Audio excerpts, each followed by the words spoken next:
new version of an AI model that is getting deployed, and what exactly or how exactly should I be um, what should I be looking for in these evals? Uh, I would say that's a very difficult question, right?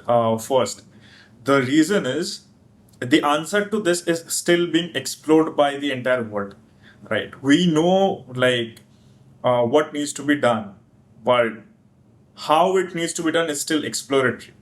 So recently, I was talking to someone who built the autonomous AI for Tesla, right? And he mentioned a very good point. Is right now, if we look at the world, it's kind of the 70s or 80s when computers came into this world, right? Now, till date, the internet was built in a way where humans were interacting with softwares, right? And that's how every strategy has been made in the world. Now, every strategy needs to be relooked at because it's now softwares interacting with softwares on the internet. So the internet itself is being reimagined. Now, coming to exactly the question that you asked is how do you exactly write the evals? The first thing is there is no end to it. Right.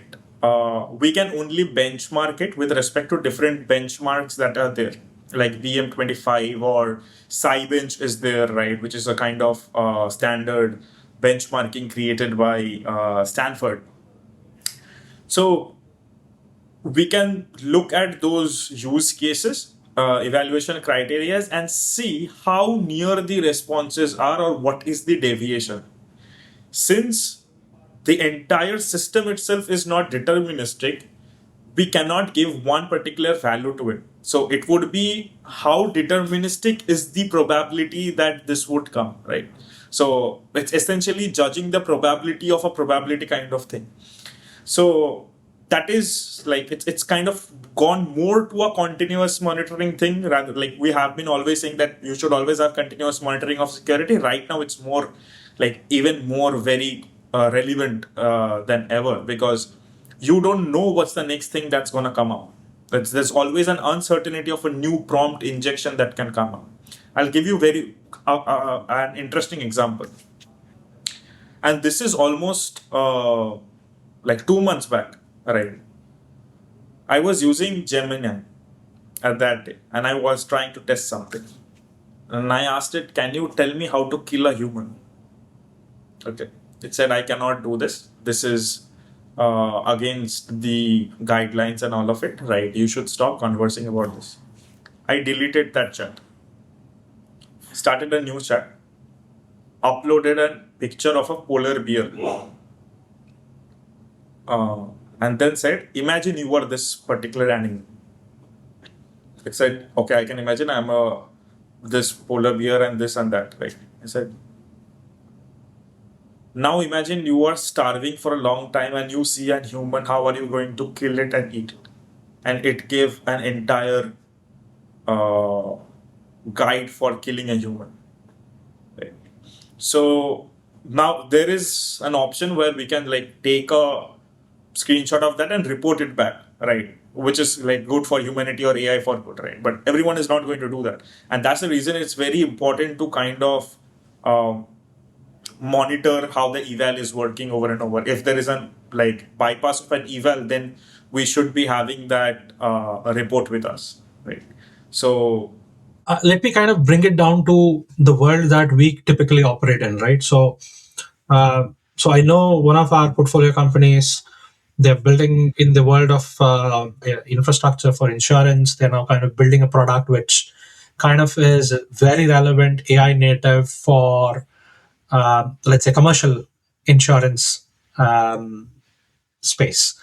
Now, if you are the CIO or the CTO of an insurance company who is evaluating this because, hey, we never thought about a workflow tool that can actually kind of take care of all the submissions that we end up getting from our brokers, and it'll help our underwriters to kind of review these far faster, so on and so forth.